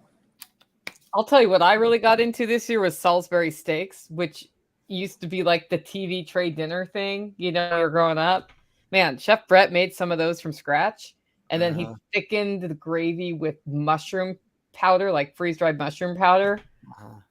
People who were at my workshop for that are still talking about it. They're like, whoa. But that dude's a chef, though. That's like everything. Oh, I replicated the recipe. I was like, what's your recipe? He's like, here's what's in it. And I'm like, well, that's not a recipe. I guess I'll start making it. And yeah. Now we have a recipe. Hey, Chuck, I put 3 kinds of meat in my red chili and 1 kind in my white chili. So, yes, I agree. Chili has to have meat. Yeah, there's a whole Texas contingency that says it's not chili if it has beans. It's chili with beans. And you can get into a 2-hour-long argument about this if you're on the bean side and not on the meat side, and you come across the right meat. Purists at all about chili. Chili was literally invented as a leftover. That's all it was. On the chuck wagons, they threw everything into a pot and they didn't eat what was burnt to the bottom, and it was chili. And that's going to be the deal. If society ever collapses, you're going to take everything. You're going to eat everything on the plate. Anything left's going to be scraped into a bowl for the next meal. And all this rice, chickens or whatever. Yeah. Yeah. All these dudes are like, what do you plan to do with this 15,000 pounds of rice? Hopefully fucking nothing. But if we do, we're going to add it to everything. Yep. I call that pottage. And if you look up what pottage is, you'll find a history of that it's related to porridge in like medieval times. But what people would do is what was left over in the pot went into the next meal. And so you could have pottage going. We call it holler stew here. Pottage in the winter, we'll have pottage going all winter long where the rest of it went on the wood stove with the new round. And it sounds gross, but it's actually delicious. Just keep new cut of meat, new bones, some new things in there with it. You can just straight hot off the wood stove after you're outside. It's really nice. Think of it, man. If you eat poor right now, when you have to eat poor in the survival situation, you'll be the guy who's just fine while everybody else who eats the highbrow food is all reached over with gut-wrenching farts and gas. Yeah, I am preparing every day. Well, plus while you're storing all those rice and beans, man, I love Amanda's comment. You can buy 5-gallon buckets full of seasoning too. Have that shit ready to go. Oh yeah. Yeah. Oh yeah. Amanda says that because she knows that chili was invented for when the steaks were gone. Yeah. Amanda don't eat no chili either. I promise you. Have you ever made chili with leftover steak? Because I have. We would. We're very lucky that our time, like, we don't spend time cooking. We've got people that cook so much every day that we can eat through the weekend typically. And really, we get up and get all of our stuff done on the weekend before it's light, even usually before the sun's even up. And then we go run around and go do things. Yeah. So we don't do a lot of food cooking here ourselves. Yeah, I saw John put up a video cooking something, and I had never seen him do that before. And it was like a pepper from his garden. I was like, "What? You're cooking?" Yeah, we grew a lot of peppers, so I have tons of peppers. So I'll just roast them, or I don't know what it's called. I'll flame them over the open fire, and I bought a thing to do that. Right, I've got a little hamster cage for that. Yep.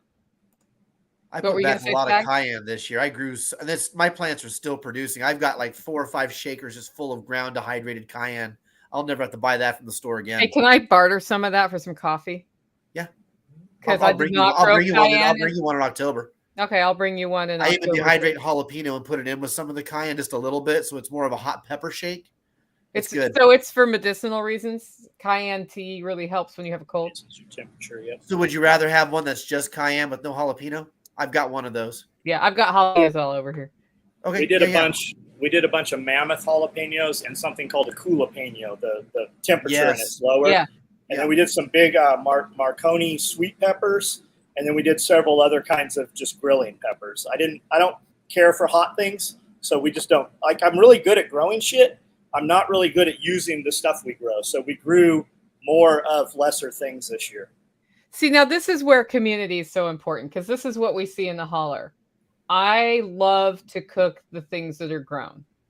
And I like gardening and I like growing, but it's not my love. And especially the weeding, but Tactical actually will get out and weed when he's like, I am fed up with this day and I need to not think about stuff anymore. And so like having that symbiosis is helpful, but he doesn't like the harvest. Like the harvest is the best part. Like you get to pick all the things that you grew, right? And so like having that symbiosis really works on a community level. So what John needs is somebody who doesn't get up in his face about it, but will take the stuff and cook it and hand it back to him. Yeah. Yep. Yeah. Which I guess you had with Chef, right? Oh yeah. I mean, we just call it practice. We grow all this shit every year just to make sure we can still grow all this shit. Paprika is a different pepper, but it's also a pepper. Yes. That you can grow. John, next year I'll bring you a jalapeno plant from Jack's seed, because he has bred them over 20s of years. I don't even know how long, to be less hot, but still have that jalapeno flavor. So right on. Yeah, I got him going here. Yeah, my jalapenos turn out pretty hot because I grow them in the same bed with the cayenne, so the heat ratchets it up a little bit. But my cayenne are probably a 4 on a 1 to 10. They're about right at the cusp of what I like for a heat level. I don't like pain in my mouth. I like heat, a nice back of the tongue heat that builds over the time, and it's nice and comfortable. But man, some of these guys, I grew scorpion peppers one year, never fucking doing that again. That was the biggest mistake in my life. I had no idea. My father-in-law got me a pepper in a can and for Christmas and put it in my stocking. So I pull out this aluminum can that just has a bunch of peppers, and you pulled it open like a pop can and you watered it because it was full of dirt with this pepper. Mm-hmm. And it grew into this giant plant in my house. And I'm like, what am I going to do with this thing? It didn't produce fruit. So I put it in my garden when I started the garden, and then it bushed. And all of a sudden I get these peppers that are this big. They're shriveled. They have a big pointy thing coming off the end. And I'm like, oh, sweet God, what did I do? So I took one, and my son at the time thought he was going to be a YouTuber. He's like, well, I'll just eat one on video, and you can do it with me. And I'm like, okay, if we must. So we sat there, and man, it took everything I had not to be a little bitch in front of my kid that day, because that was awful. And I'll never do that again. That was just too much. Yeah. I grew Tabasco peppers once, and then I learned how to ferment hot sauce out of peppers, which is super easy to do. And you will make a better hot sauce than you can buy on any store shelf pretty much, unless you have a specialty one. But that's actually I should do another webinar on that, because I need a good recipe for the sauce. For what? I want a good recipe for a pepper sauce, and it doesn't have to. I want kind of a tangy sauce. Yeah. Because I grow banana peppers, I grow tangerine dreams, cayenne, and jalapeno, and I know there's a way to take those 4 and make a sauce that isn't hot, but it has spice and tang to it. It almost could be sweet at the same time, like Korean barbecue sauce would be. I know there's a way to do it. I keep looking and trying to find recipes, but everyone is so tight-lipped with hot sauce recipes. Like it's the new thing. It's the new gold, and no one will tell you what their recipes are. I'll tell you what I do. I'll tell you and God and everybody who's listening to this live stream. I take a mason jar, like half gallon, and I fill it about halfway with garlic that's been peeled. And then, well, actually, I put the tomatoes in for. So 25% tomatoes, cut up but not diced, just tomatoes. And then I put 50% garlic, 25% jalapenos.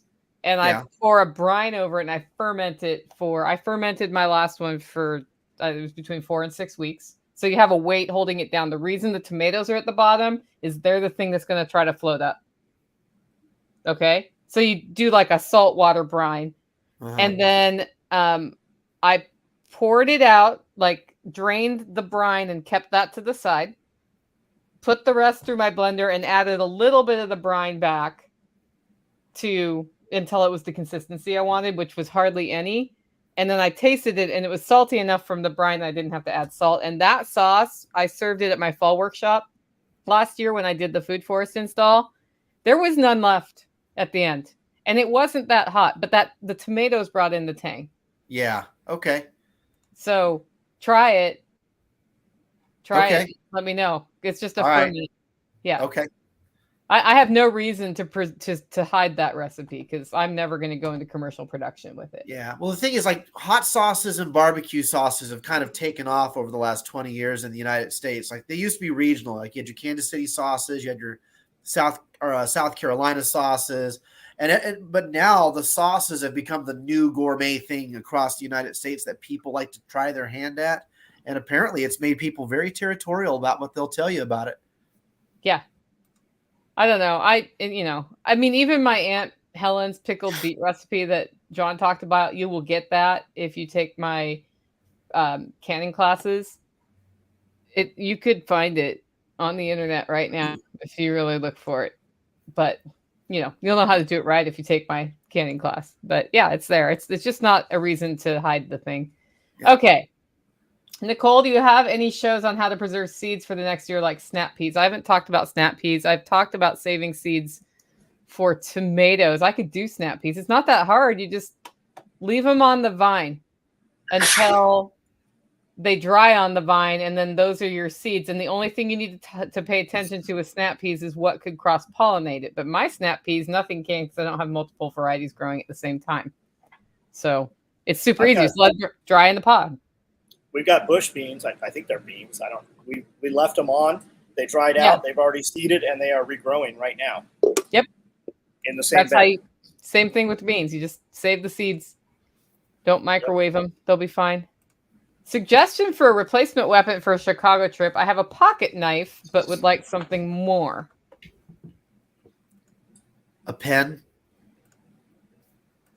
Get one of those pens. And just stick it in with all your other pens. Can you not carry a pistol with you? In Chicago? Yeah, is that not? No. They have weird rules there. Chicago's one of those places on my do not go list. Yeah. Illinois in general is the most restrictive gun state in the country. And Chicago in particular, the cop will just pull your gun out and shoot you with it for having it practically. I mean, it is what it is. So I know there was some constitutional pushback in there that changed things, but I think like Illinois and Chicago are still like, it's literally my do not go zone. I don't go to Illinois. Yep. Whenever we come to drive, you want me to speak in Illinois? No, the answer is no. Yep. The only time I've ever been through Illinois willingly was when we come to your guys' show and we drive. We have to go down through Cairo. It's at the I know you're in it for like 2 miles. Yeah, for 2 miles, I can handle that because I can shoot my way out of the state if I have to for 2 miles. But man, anything past that, it gets hairy. Last time I looked, you are allowed to have your weapon with you in Illinois when you drive through, as long as you don't stop and step foot out of your car unless you go to private residence.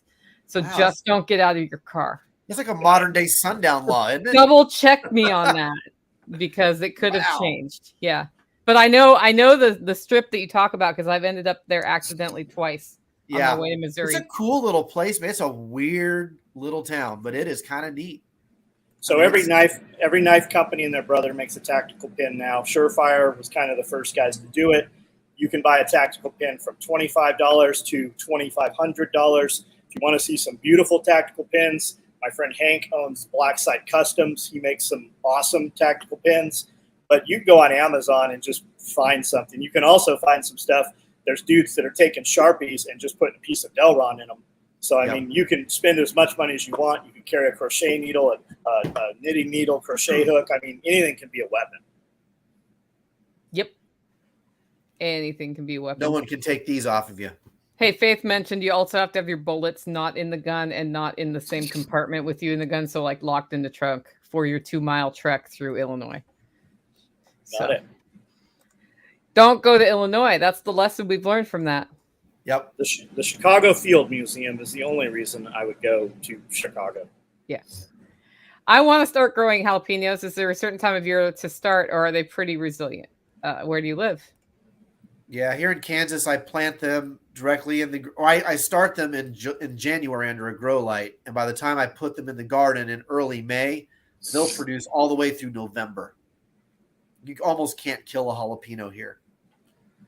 Lowe's and Home Depot and Walmart start my home jalapenos, so I go and buy them, just put them in the ground, and they grow big bushes. They're still growing. I did that too. Now. I like planting them in the little things and watching them grow. It gives me something to do in the shitty months. I'm like, oh look, my jalapenos are this big now. Oh look, my tomatoes are this big now. But there have been some years I've had to go to the store too. Yeah, it happens to us all. Prepared Citizens, you should go on Danny and Wanda from Deep South's channel. They live in Mississippi, so they're pretty close to you. They'll probably have an answer for you. Peppers don't do well below freezing. That's the important thing to know. Yep. So if your part of Alabama is going to have frosts, that will knock out your peppers and you need to take them in. And the hot, like I start mine in Tennessee in January now. I used to start them in February. And I realized that I would get peppers sooner if I started them sooner. And you can overwinter as long as you bring them in. Yep. Yeah, I've heard Spearco say a bunch of times they're actually like perennial. They'll stay. If you're in a warm environment, they don't actually die. They just keep growing. Yep. Yeah. You can.